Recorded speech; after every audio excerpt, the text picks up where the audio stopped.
La fuente de la vida. Un viaje a través de los siglos y la historia de la humanidad.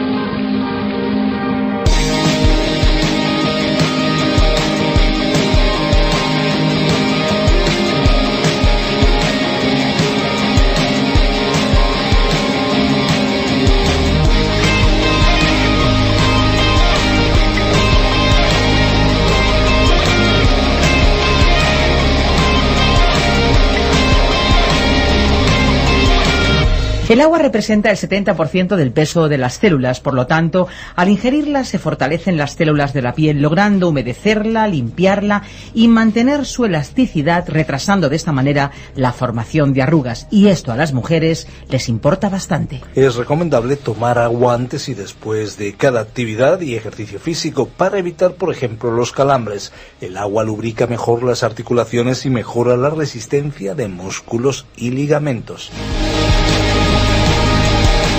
Sean muy bienvenidos, amigos, a este nuevo espacio, La Fuente de la Vida. Un programa muy distinto a cualquier otro. Ya le he dicho, esto es La Fuente de la Vida. Así es, Esperanza. ¿Qué tal? ¿Cómo estás? Bien, contenta de estar de nuevo con todos nuestros amigos aquí para transmitirles un día más el mensaje de las buenas noticias. Buenas noticias y refrescantes, por eso se llama La Fuente de la Vida, un espacio absolutamente refrescante, como lo dice la palabra, un espacio de lunes a viernes a esta misma hora que les transmite un mensaje obviamente de esperanza y también tiene un sentido cultural y divulgativo al dar a conocer ese libro que tenemos en nuestras estanterías, pero muchas veces es el menos conocido, la Biblia. Pues sí, La Fuente de la Vida hay que decir que toma su formato de la versión original del teólogo y profesor de Biblia John Vernon McGee y se llamó A través de la Biblia. Este es un espacio, como decimos, bastante diferente a cualquier otro. Es un espacio que ya se está escuchando en más de 80 países por todo el mundo. Para España ha sido Virgilio Bagnoni el encargado de traducirlo y adaptarlo, y nosotros se lo presentamos desde Radio Encuentro, Radio Cadena de Vida, desde Radio Transmundial en España. Y como les hemos dicho, pues se titula La Fuente de la Vida. Y precisamente una de las cuestiones que le hacen único es que siempre que los oyentes lo deseen y lo pidan, podemos enviar los bosquejos y notas del libro de la Biblia en el que estemos meditando. Además, vamos alternando un libro del Antiguo Testamento y del Nuevo, y cualquiera de los amigos se puede subir en este tren en cualquier momento, ¿verdad, Esperanza? Claro que sí, en cualquier momento son bienvenidos. Por supuesto, hay que decir que el envío del cual antes hablaba Fernando es completamente gratuito. Así que estén atentos aquellos que lo quieran, porque al finalizar nuestro espacio les vamos a dar una dirección electrónica a la cual pueden dirigirse y allí solicitarlo. Lo cierto es que leer la Biblia siempre ha resultado beneficioso y nosotros desde aquí queremos favorecer su lectura. Pues claro que sí, su difusión y divulgación. Por eso, dentro de esa campaña de promoción de la Biblia, les ofrecemos la Biblia o el Nuevo Testamento si usted no lo tiene. Esté pendiente porque al final daremos los datos para que se comuniquen con nosotros y lo soliciten. Ahora, Esperanza, si te parece, antes de escuchar la exposición de hoy, hacemos algo que nos gusta mucho, escuchar buena música, y hoy hemos elegido una sugerente canción. Pues sí, vamos a llenar las ondas radiofónicas con esta canción.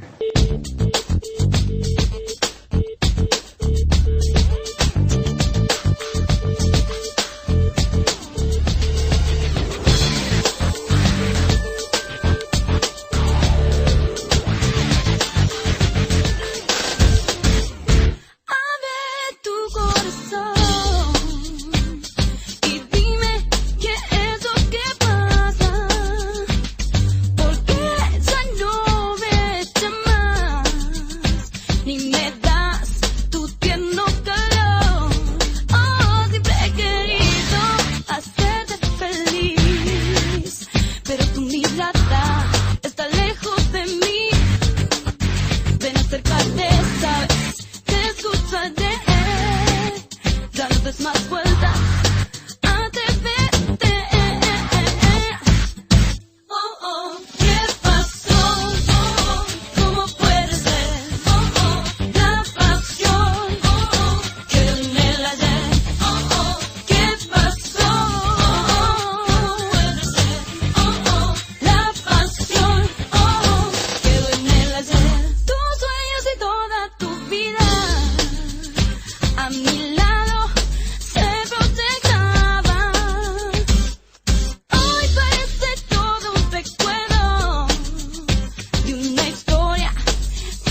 volvernos a unir.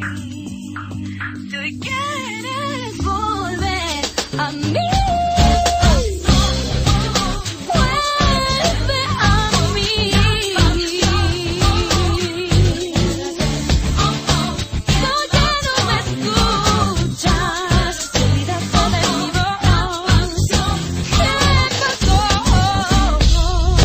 Estamos seguros que todos hemos sido ofendidos más de una vez. Seguro que alguien nos ha lastimado en más de una ocasión. Y eso, claro, nos ha llevado a sentir sobre nuestro corazón el derecho a estar enfadado.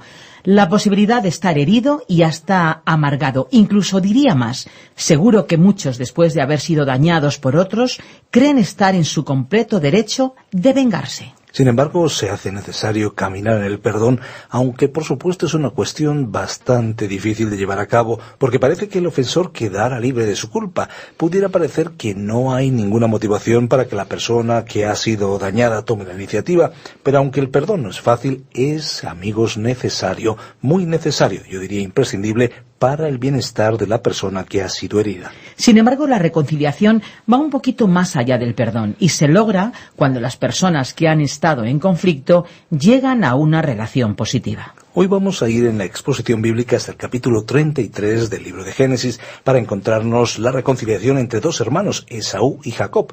Les animamos a seguir la lectura bíblica. Recuerden, Génesis capítulo 33. Escuchamos a Virgilio Bagnoni. Vamos allá. La fuente de la vida. Capítulo 33 del libro de Génesis. En el capítulo anterior, el relato bíblico nos llevó a examinar el encuentro entre Dios y Jacob, que fue el momento culminante en la vida de Jacob. Durante aquella noche, un hombre luchó con él. Más exactamente, fue el hombre el que luchó y no Jacob. El patriarca no estaba precisamente buscando con quién luchar. Acababa de dejar a sus espaldas a su tío Labán, de cuyo aprecio no gozaba, y frente a él se acercaba su hermano Esaú. La última vez que había estado cerca de su hermano, hacía unos 20 años, fue en su propia casa, cuando acababa de engañar a su padre Isaac, haciéndose pasar por Esaú, para obtener la bendición de la primogenitura.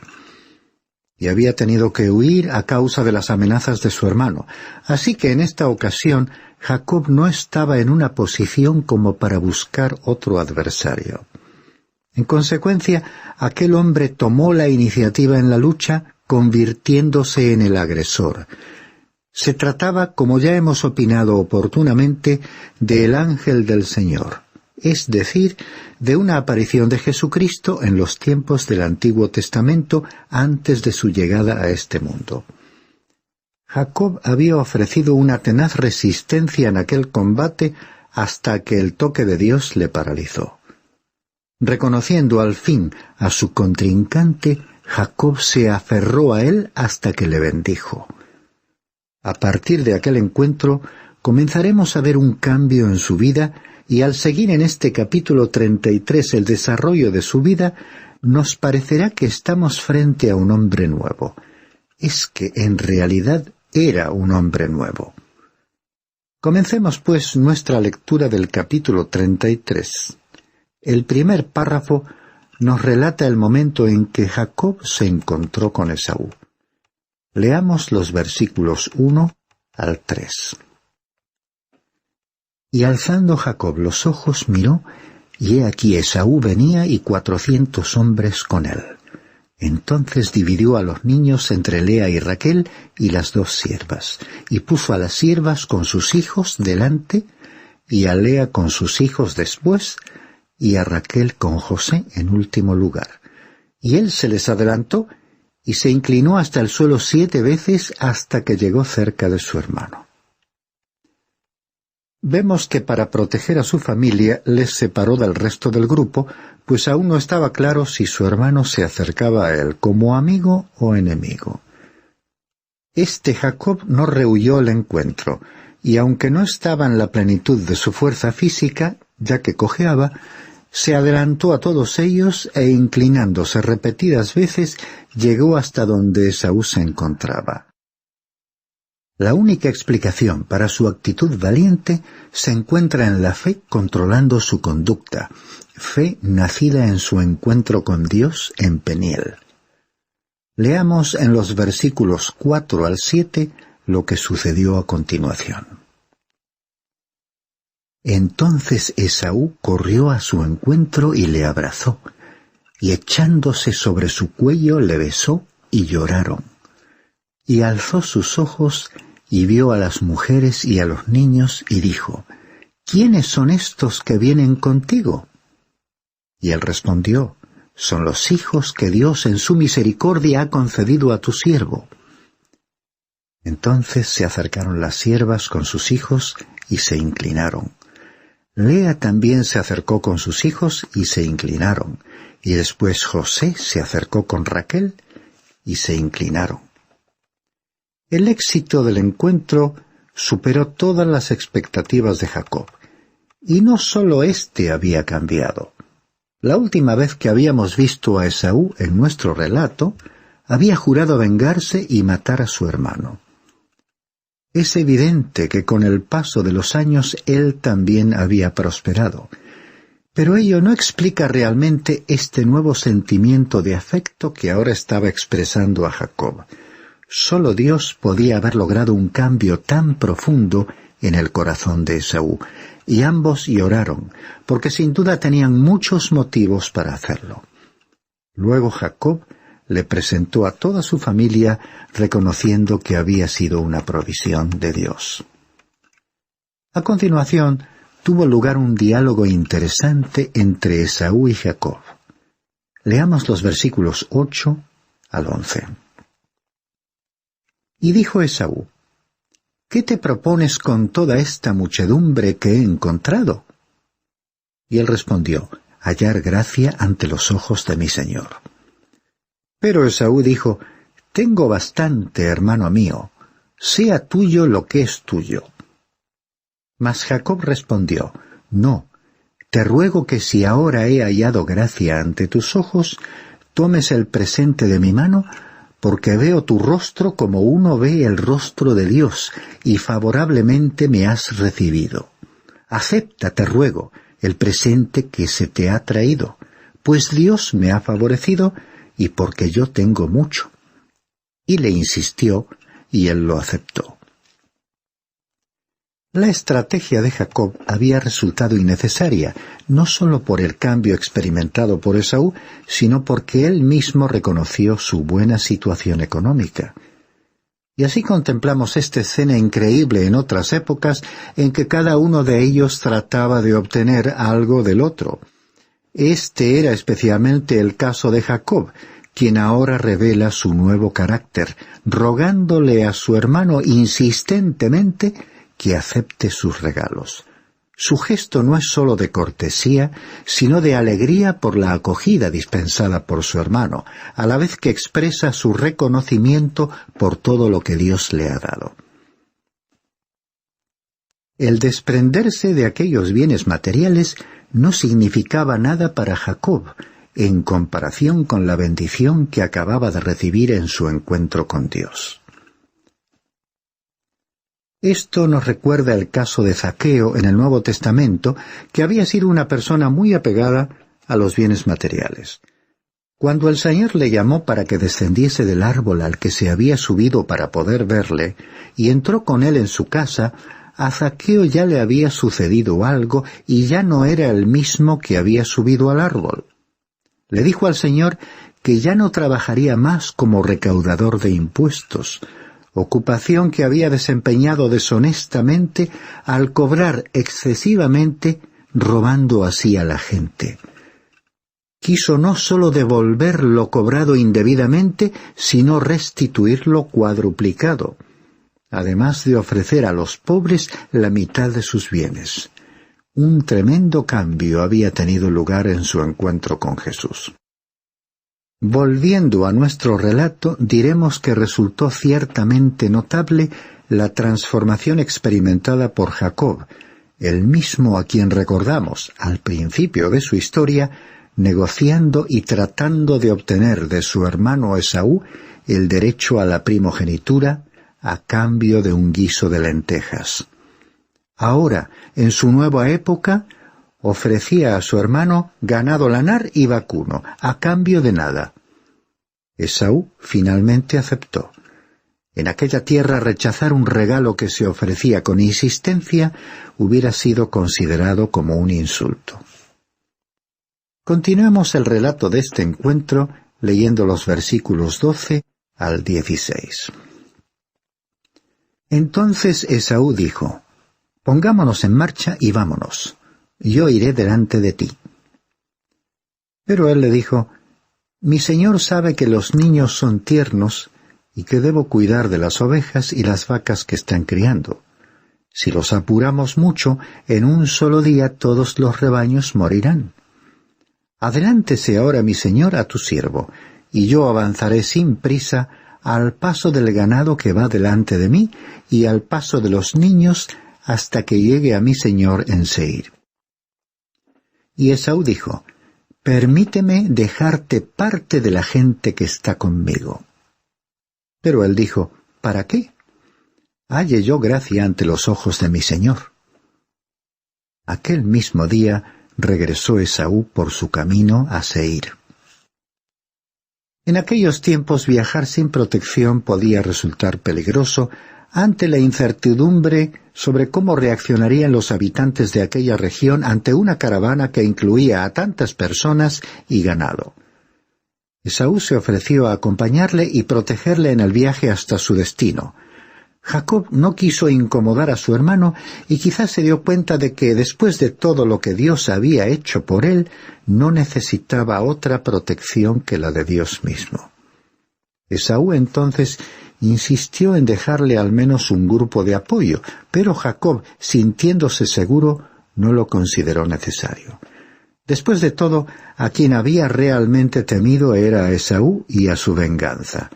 Ahora, como ese temor ya no existía, no consideró conveniente retener a Esaú y a sus acompañantes viajando con la lentitud propia de un grupo en el cual se encontraban niños y muchos animales. Esaú regresó, pues, a su casa.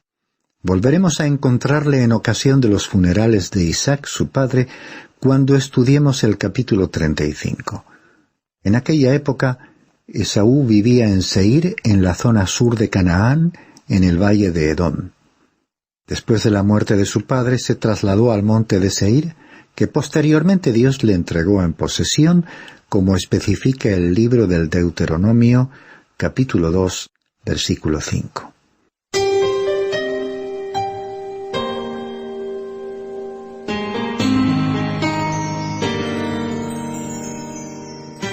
Los versículos finales de este capítulo nos cuentan que Jacob viajó a Siquem. Leamos los versículos 17 al 20. Y Jacob siguió hasta Sucot y se edificó una casa e hizo cobertizos para su ganado. Por eso al lugar se le puso el nombre de Sucot. Y Jacob llegó sin novedad a la ciudad de Siquem, que está en la tierra de Canaán, cuando vino de Padán Aram y acampó frente a la ciudad. Compró la parcela de campo, donde había plantado su tienda de mano de los hijos de Hamor, padre de Siquem, por 100 monedas, y levantó allí un altar, y lo llamó El Elohé Israel. Resumamos los eventos más recientes en la vida de Jacob. Dios le había bendecido mientras trabajaba para Labán, a pesar del proceder engañoso de su tío.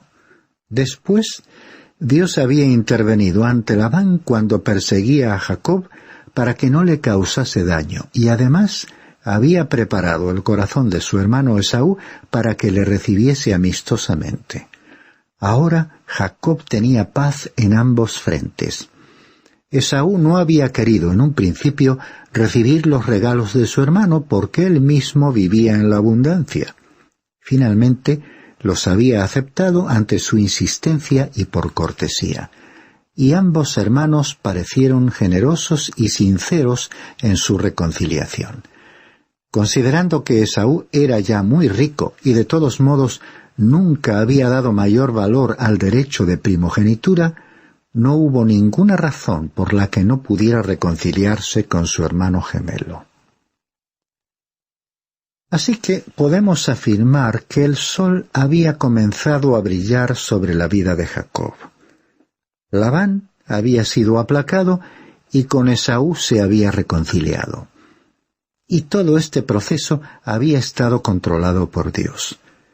Si Jacob hubiera sido abandonado a su propia codicia y astucia, habría encontrado la muerte de forma violenta. Antes de no mucho tiempo, Jacob iba a dirigir una mirada hacia atrás, a su propia vida, y al hacerlo así, iba a comprobar que la mano de Dios había estado guiando los eventos de su vida, por lo cual le daría a Dios la gloria y la honra.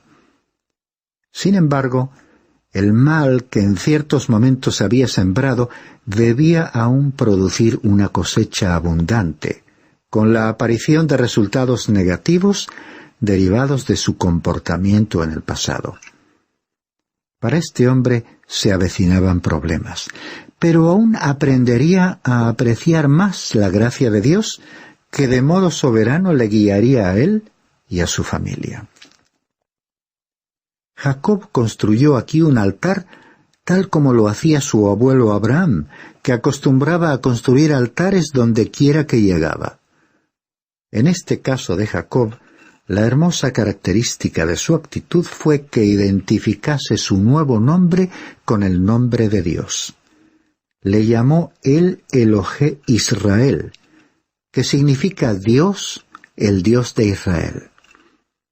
De esa manera reconocía que el Señor le había guiado a lo largo de todo el camino de regreso a la tierra. Esto indica el crecimiento real de un hombre que estaba apenas empezando a caminar con Dios. Este hombre se dirigía hacia Betel, pero aún no había llegado allí. Primeramente viajó a Sucot. En este programa, dedicado al capítulo 33 del libro del Génesis, hemos dirigido una mirada retrospectiva a la vida de Jacob, uno de los personajes más notables del Antiguo Testamento. En medio de sus incidencias y relaciones humanas, caracterizadas por la premeditación, el ejercicio de su ingenio frente al de los demás, la astucia y la ocultación, se destacan especialmente sus encuentros con Dios y su influencia en la formación de su carácter y personalidad. A lo largo de nuestra vida tienen lugar numerosos encuentros que pueden llegar a alterar algunos hábitos y costumbres o a producir incluso modificaciones parciales en nuestra conducta, por vernos obligados a adaptarnos a nuevas situaciones de convivencia, de ocupaciones profesionales, o por tener que afrontar algún cambio de residencia.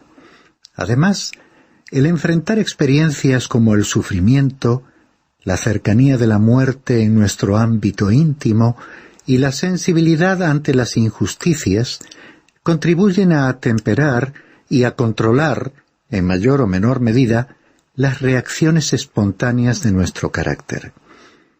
Pero ninguna experiencia meramente humana puede producir un cambio decisivo o trascendental en la vida de un ser humano que pueda compararse a las grandes consecuencias de un encuentro con Dios. La biografía de este personaje, Jacob, nos ha permitido comprobar la importancia capital de la acción de Dios en el transcurso de su vida. Y como hemos destacado oportunamente, tuvo que cosechar lo que había sembrado y enfrentarse con las consecuencias de sus errores. Pero también hemos visto que la influencia de la palabra, la presencia misma de Dios y su provisión abundante para él y su familia en tiempos de necesidad, fue limpiando los elementos negativos que estaban de más en la vida del patriarca y fue también reconstruyendo, restaurando las relaciones destruidas y sustituyendo las ambiciones humanas por otros afectos y por nuevos sentimientos de ilusión y esperanza. Y fue interesante ver cómo las facetas más características de su personalidad continuaron activas hasta una etapa avanzada de su vida.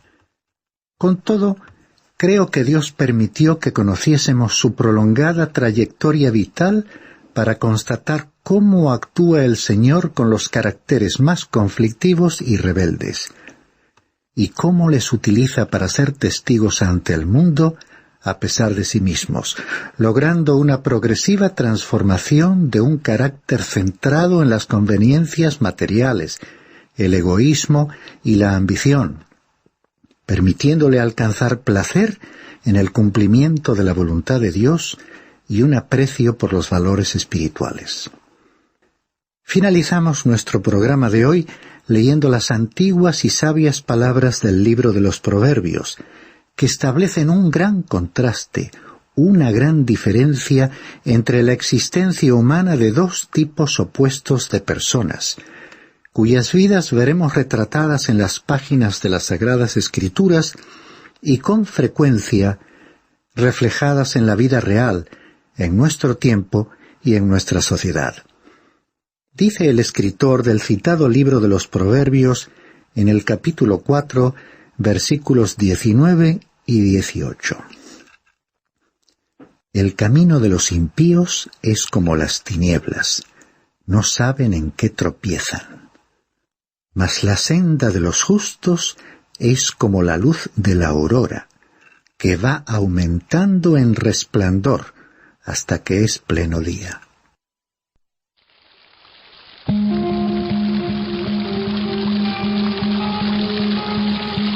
Estamos a punto de finalizar un programa más de La Fuente de la Vida. Les agradecemos de todo corazón su compañía. Queremos recordarles que estaremos aquí en esta misma emisora de lunes a viernes a esta misma hora. Así es, Esperanza. En nuestro próximo programa seguiremos analizando interesantes aspectos que convierten a la Biblia en un libro actual y apasionante, del cual podemos aprender mucho para la vida diaria y cotidiana. Les recordamos que si desean ponerse en contacto con nosotros pueden llamarnos al teléfono 91 422 05 24 o bien pueden escribirnos al apartado 24081, código postal 28080 de Madrid, España. Si lo prefieren, también pueden ponerse en contacto con nosotros a través del correo electrónico. Lo pueden hacer a la siguiente dirección: info@radiocadenadevida.com info@radiocadenadevida.com.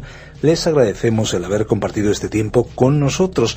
Recuerden estas vías de comunicación para solicitar los bosquejos y también para solicitar una Biblia o un Nuevo Testamento si no lo tiene. Nosotros les esperamos en nuestro próximo espacio. Aquí estaremos de lunes a viernes a la misma hora. Muchas gracias, amigos, por acompañarnos en esta aventura, y no olvide que hay una fuente de agua viva que nunca se agota. Beba de ella.